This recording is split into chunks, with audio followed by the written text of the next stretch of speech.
Ah, there's nothing like a summer storm. Dark skies and steady downpours, perfect for nourishing our plants and cleansing all our worries away.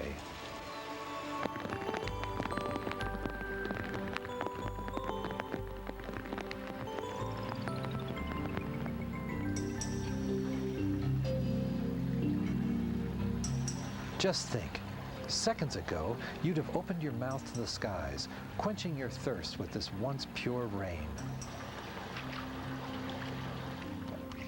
Hi, I'm Gordon Carlisle, and I'm going to be your host as we look into the wet and wild phenomenon known as stormwater runoff.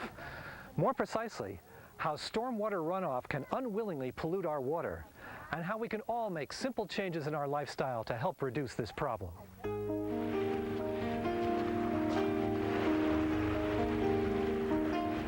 Named Earth for water, much of the planet is covered by water, but almost 93% of it is in the oceans, with the salt making it toxic for human consumption and for many of its land plants and animals. So how do we get enough clean, fresh water to quench our thirst and replenish our bodies? If you said from the sky in the form of fresh rain that feeds our rivers, streams, lakes, and wells, you'd be right. Hundreds of years ago, regular rains were basically all that was needed to ensure safe, clean water for our ancestors. But not anymore, thanks or no thanks to stormwater runoff. While many people assume that stormwater drains empty into sewerage treatment plants for treatment, they do not. The cost would be way, way too prohibitive. Stormwater flows into stormwater drains, which empty out at outflows into other bodies of water. And now, because of the debris and pollutants picked up along the way as the stormwater flows on the surface and through the storm drains, it is essential for the towns, the government, and you and I to all do our part in making sure the water can follow its path as safely and cleanly as possible.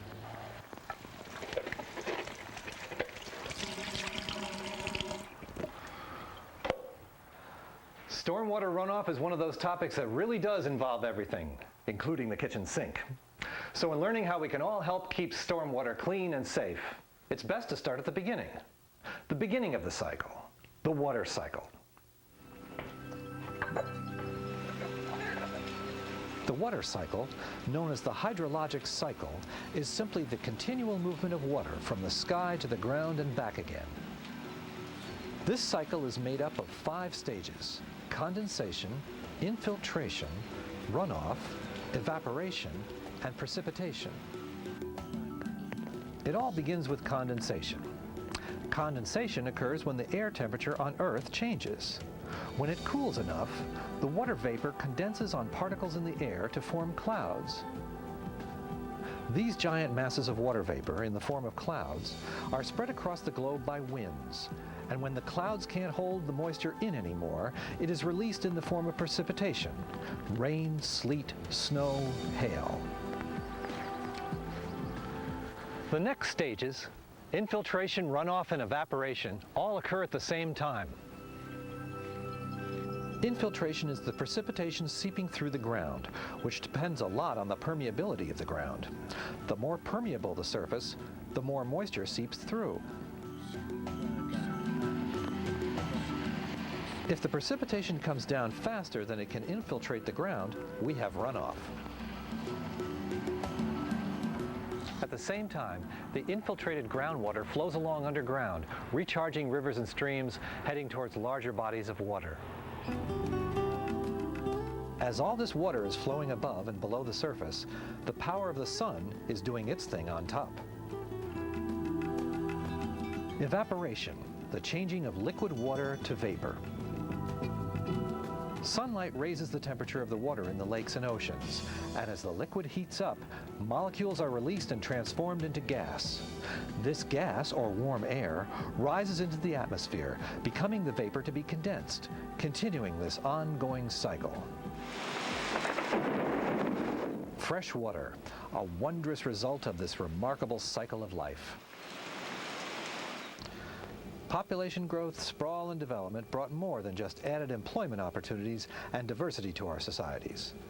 With all the new people, buildings, roads, and infrastructure came an ever-increasing burden to our water supply. This is the main culprit in regards to stormwater runoff: impervious surfaces. Hard surfaces like these prevent the rainwater from seeping into the ground at an alarming rate.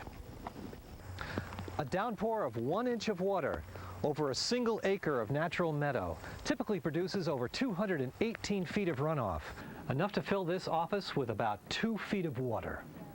This same rain dumped over a 1 acre parking lot would produce over 3,400 cubic feet of runoff, nearly 16 times the runoff of the meadow, and would fill 3 of these offices to the brim.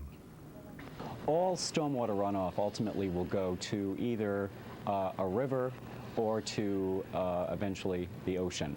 Brad Manning is the Director of Environmental Health and Safety for the University of New Hampshire. The major problems with stormwater runoff from municipalities generally fall into 3 major categories of pollutants: oil runoff, pesticide runoff, and heavy metals and bacteria runoff. And because we have those 3 pollutants that exist in some of our areas, we need to implement a stormwater management program to control the runoff of these pollutants into stormwater sewer system discharges that ultimately go into the Great Bay. In a perfect world, we wouldn't have to worry about man-made pollution. Everyone would intrinsically do their part in making this a better place to live. Alas, this isn't a perfect world. So for the benefit of all, the Environmental Protection Agency has set up guidelines to help ensure that towns and cities have safe and adequate supplies of water. 5 year. What happens after 5 years? After 5 years, we're going to have a new permit. This is an ongoing thing. All over again. Well, you hope you not start all over again. You kind of start where you stopped on the last permit and keep on going. Thelma Murphy is the Stormwater Regional Coordinator for the Environmental Protection Agency. And it's not as EPA regulating for a regulation's sake, it's EPA regulating because the overall benefit is that we are trying to meet the requirements of the Clean Water Act. And clean water is good for the people that like to swim or use it for boating or go to the beach. It's important for the fish and the shellfish, and controlling the stormwater that goes into that water is one step towards achieving that goal. The EPA's first phase addressed stormwater management for specific industrial categories and for construction sites larger than 5 acres. Whereas the newly created Phase 2 addresses miscellaneous contributors to stormwater pollution, such as small municipalities, commercial establishments, and small construction sites from 1 to 5 acres. How's it going? Good, how are you? Good. Jennifer Perry is the town engineer for the Exeter Department of Public Works. We require that there's no increase in the amount of runoff coming from a site, no net increase runoff.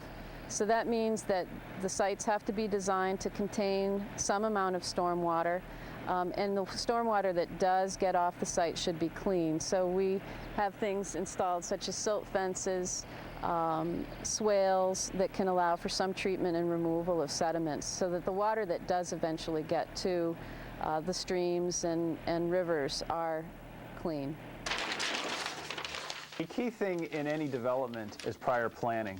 Tom Willis of Rochester Public Works is responsible for making sure that all the environmental regulations are both followed and enforced. Any proposed development, the first thing we do is look at the plans to make sure that the elements of stormwater protection are there. And then once we take those plans with us when we go out and inspect the actual development, to make sure that the things that are on the plan are actually constructed and are installed according to the plan and in the place that they're supposed to be.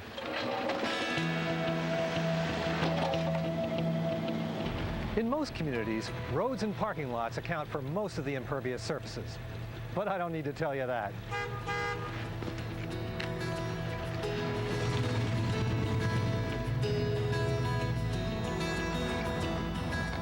But did you know that stormwater runoff from 1 square mile of roads and parking lots can yield up to 20,000 gallons of residual oil per year? These little drips and leaks add up. My job is to basically make sure everything that is done here is done right.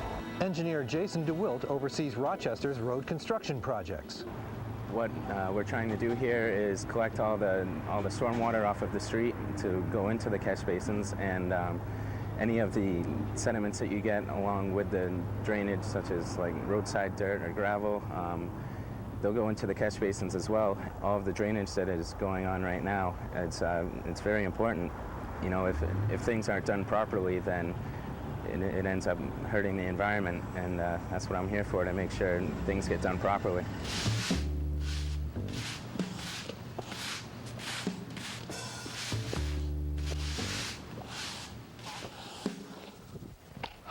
And I thought I'd be doing Shakespeare? That's another story. Keeping city streets clean does more than just pretty up the place. It helps remove trash and debris, keeping them from polluting stormwater runoff.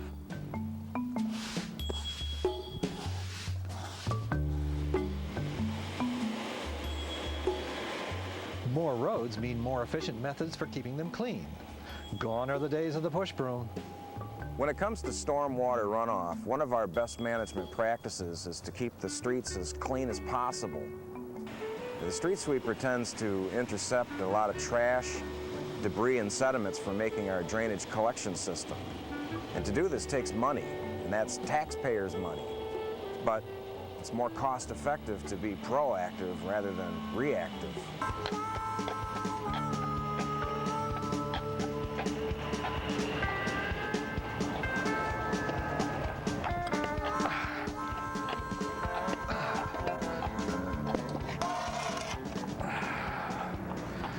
Now this is work.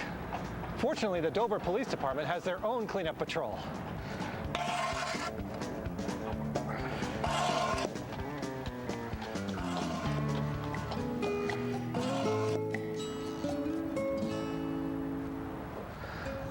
There's nothing quite like a relaxing stroll through the park. The perfect prescription for washing all your troubles away.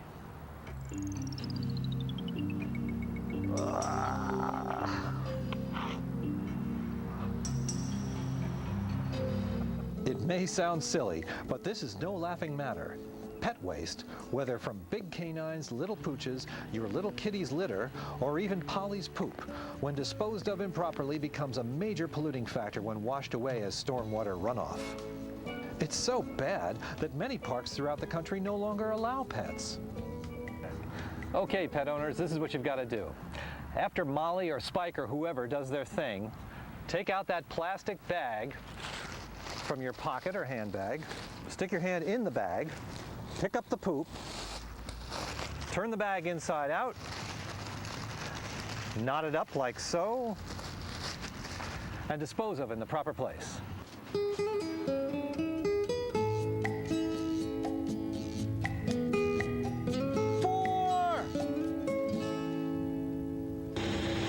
Golf courses have long been labeled environmentally unfriendly, mainly because they use so many chemicals in keeping their fairways and greens healthy and pest-free.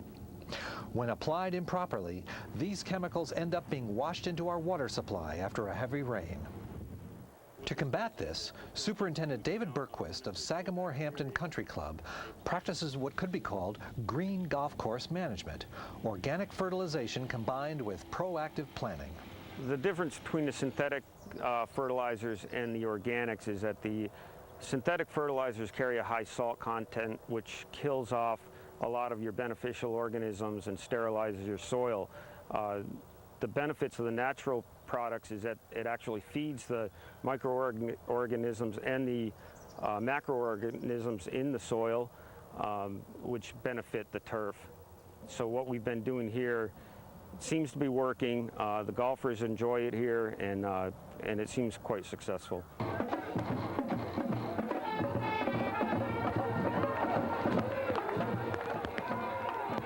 Like golf courses, municipal ball fields also need special consideration in regards to stormwater runoff. Robert Bennett is in charge of the 37 acres of playing fields at the University of New Hampshire. IPM is called Integrated Pest Management. It's a process where instead of just applying chemicals, you actually do some monitoring to see if the pest is present, and also become aware of the life cycle of the pest, so you know when's the best time to treat and what possible ways there are to treat are not always chemical. You want to use biological controls as well as cultural controls when applicable. And if numbers are not great enough to cause a problem, then the choice may be just not to treat at all.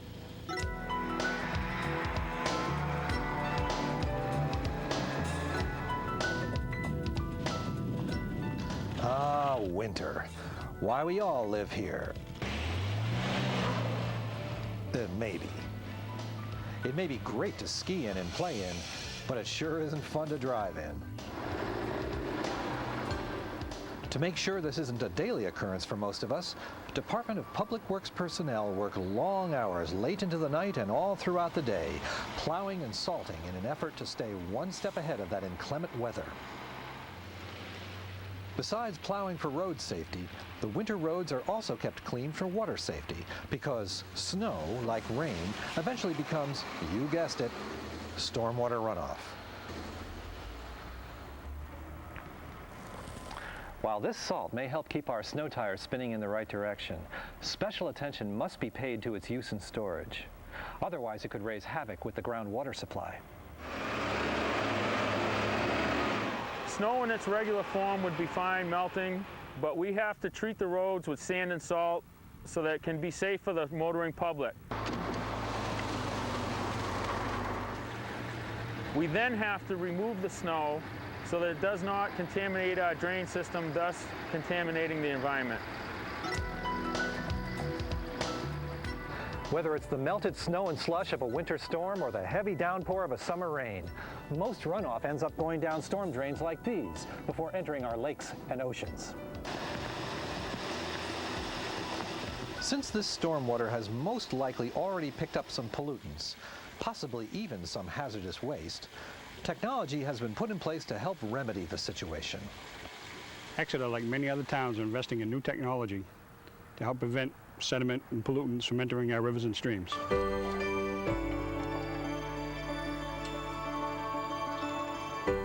This is our last defense to remove the contaminants before the stormwater gets back to the river. First, we remove the floatables, such as oil, styrofoam, and then we remove the salt from the bottom using the vacuum truck. And if everyone has done their job, then this should be the result. Clean, safe water runoff emptying into our water bodies.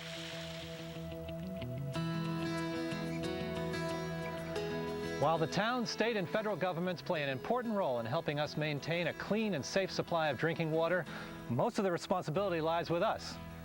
This is Jeff Schloss from the University of New Hampshire. He's here to show me how I can make my home and yard more stormwater friendly. So if we take a look at the front of the house, the stormwater coming off of the roofs is captured into storm drains, which then comes out from the spout here, and here you're really nicely taking care of it because the water flow is going to be down this nice large vegetated area so that the water can spread out, the pollutants and sediments can be trapped and absorbed before they get to any receiving water, as opposed to being thrown onto the driveway, your small amount of impervious surface here that would be thrown into the street and then down into a storm drain that would reach the receiving water. Also, if you're going to be doing any kind of car washing, you don't want to do it on this impervious pad like this. You want to try to put it onto a vegetated area like this, or better yet, use a car wash where they typically recycle the water. Okay. Here in the backyard, you're doing a good job with the rear roof runoff. It's running into your landscaped area, again, down into the vegetation. And taking care of all your plants and your landscaping, trying to use low-impact means, either integrated pest management using minimum amounts of pesticides or herbicides, or different types of organic or parasitic types of controls for garden pests is really great. And I noticed that we're standing right here on the leach field of your home, and for septic systems, you want to make sure you get those inspected every 3 to 5 years or so and pumped out when needed. That'll be a lot less expensive in the long run than to have to replace your leach field. And if you have a garbage disposal inside the house and a septic system, they really don't mix. You should be really composting that material, that organic material, and putting it into your garden as opposed to getting it into your septic system, where it will shorten the life of both the system and your leach field. Okay. We come here to your path towards the river, this is done very nicely. You've maintained the vegetation, kept the riparian area, that nice buffer area, so that any runoff coming down from up watershed has a chance to be absorbed and captured in the vegetative material that you've left there. You have nice high trees that you've left here, high shrubs, high grasses, and just a small path to get to where you want to go to get to the river. Done very nicely, and again, a good job. Thanks. Is there anything else I need to know? Well, just if you're using household hazardous materials, you want to be careful in their use, their storage, and definitely dispose of them properly. Okay. Hi, sir. How you doing? Good. Could I see proof of Somersworth residency, please? Welcome to Hazardous Waste Day in Somersworth, New Hampshire. If you represent 1, 2, or 3 households.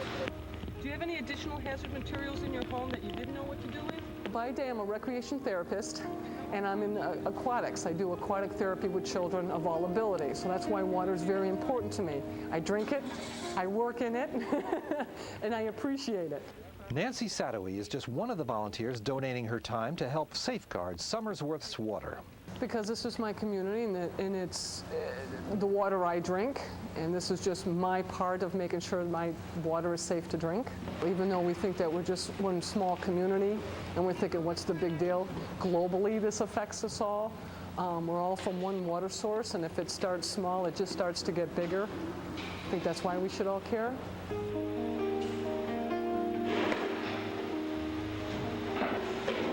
I'm not sure what I got in my trunk. I got a little bit of everything. Okay. Ida Patterson may not know what she has, but she knows why she's here. Well, I don't want to pollute. It's been a year, and it's time to get rid of a lot of stuff that's been in storage, you know, that I couldn't throw in the regular garbage. And last year I missed it by a month, and I kicked myself in the butt. But you hung on to the stuff. Oh, good enough. Yes, I did. This is Michael Briggio's first trip to the Hazardous Waste Drop-Off Center in 10 years. I believe that we pollute our earth as it is, so anything that we can avoid to do, we should. But so many people think that the ground can take care of itself, but we pollute it so much. Is this going to affect our drinking water, affect everything around us? A lot of people don't care, and it's making it very bad for all the rest of us. We've had people dumping paint down the storm drains and gas and everything else, and we want to put a stop to all that.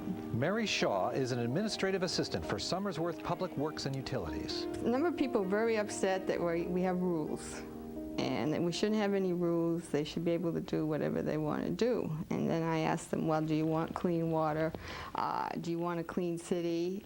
Do you want trash all over your yard? Or, you know, and they don't.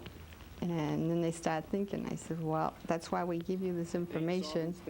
And you really need, you know, to participate. Even if you don't participate every day, you know, whatever you do is better than nothing.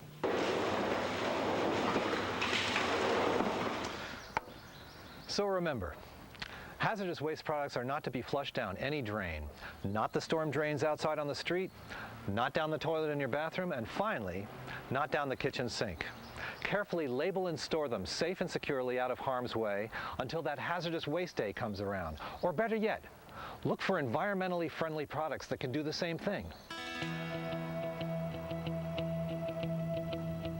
You don't want stormwater to come into the treatment plant. The wastewater plant is set up to treat specifically wastewater. Victoria Del Greco is in charge of Exeter's wastewater treatment facility. Stormwater can overload the system. We have capacity only for the wastewater. Our system is set up specifically for the bacteria in the wastewater.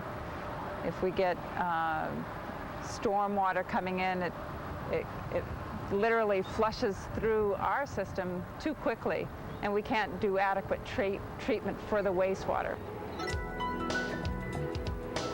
Okay, those are the storm drains. They do not go to the wastewater treatment plant. Do those go to the wastewater treatment plant? No. No. Do you realize you know more than most adults do right now?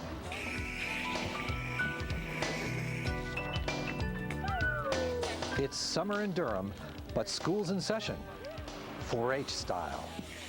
People should care because it's the water that they drink and the water that they use. These environmentally friendly 4-Hers jumped at the chance to put their artistic skills to use for the community. I'm going to be the master of spray painting before I get done. Yeah, you will. by painting storm drains, people know that the water doesn't go into a processing plant, it goes into the river, because that is very important, because most people don't know that, and so they let waste go into the storm drains. By keeping the water clean and making so the drains don't have trash and stuff in it, it'll help save habitat life forms. It'll help keep the water clean for humans and other animals and species and such, which use the same water that we do. So in a sense, keeping this clean helps the earth stay clean. People are really quite willing to do the right thing if they have a little guidance about what that is. Wait a minute, we may want to hold that applause. Let's take a look. While stenciling the drains with these youngsters, UNH Sea Grant Extension educator Julia Peterson found out firsthand that learning really is a two-way street. They're part of the education system. I'm just one person trying to do an education program, but when I have all of their help, they become educators themselves. One of the main forces behind this activity is the misconception that stormwater is somehow treated before it enters the local water body. And that's a misconception for a lot of adults. So I think when children understand that message and they can bring that message home, then we really have the potential to make an impact within a whole household. Let's see how it is. Woo, that's beautiful. Awesome. Thank you.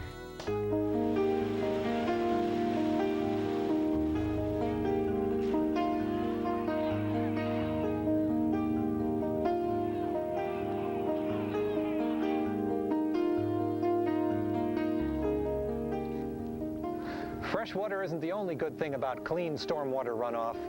Clean runoff means clean streams, lakes, rivers, and ponds.